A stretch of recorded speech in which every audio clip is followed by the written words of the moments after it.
हाय, नमस्कार. कशा आहात यूट्यूब फॅमिली? खुशच असाल, खुशच राहा. हा बघा, आज मसाला बनवायला घेतलाय. ह्यात 3 प्रकारच्या 4 प्रकारच्या मिरच्या आहेत. पिवळा मसाला बनवते. कसा बनवते मी तुम्हाला दाखवेन आणि मग व्हिडिओ पण टाकेन. जेव्हा दळून येईन हा मसाला, हा सगळा कच्चाच मसाला असतो.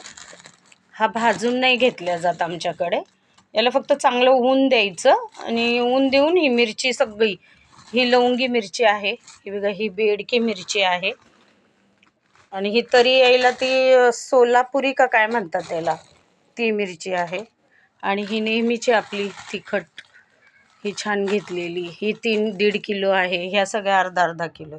असा हा 3 किलोचा मसाला आहे. त्याच्यामध्ये 3 पावशर धणे आहेत.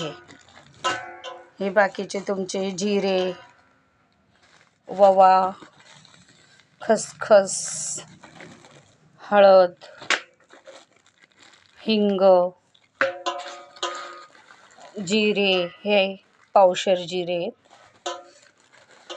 काळे मिरे, लवंगाही मागितल्या होत्या त्याच्याकडे, पण त्याने दिल्या नाही माझ्या मते. हा सगळा मसाला मी हा असाच म्हणजे निवडून हा सगळा मसाला मी असाच दळणार. याला मी अजिबात म्हणजे किंवा आपण म्हणतो गरम करायचा काळ्या मसाल्यासारखा, असा कोणताच पद्धत करत नाही. तर डायरेक्ट मी हा दळूनच आणते. याला ऊन देणार मात्र 4-5 दिवसाचं चांगलं कडक एकदम, की याच्यामध्ये बुरा वगैरे काही लागू नये म्हणून. आणि मग मी बनवल्यानंतर तुम्हाला दाखवते की कसल्या पद्धतीने आमचा मसाला तयार होतो. आणि हळदही आणली आहे. हळद मी आता ती आज मी भिजत घालेन. मग ती पूर्वी मागे व्हिडिओ टाकलाय मी बघा, हे माझ्या याचा हळदीचा, त्यालाही भरपूर लोकांनी रिस्पॉन्स दिला. आता परत पुन्हा 1 किलो आणली आहे.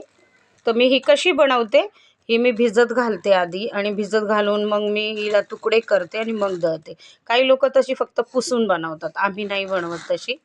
मग मला सांगा मी कशी बनवली, मला कमेंटमध्ये जाऊन सांगा. बाय.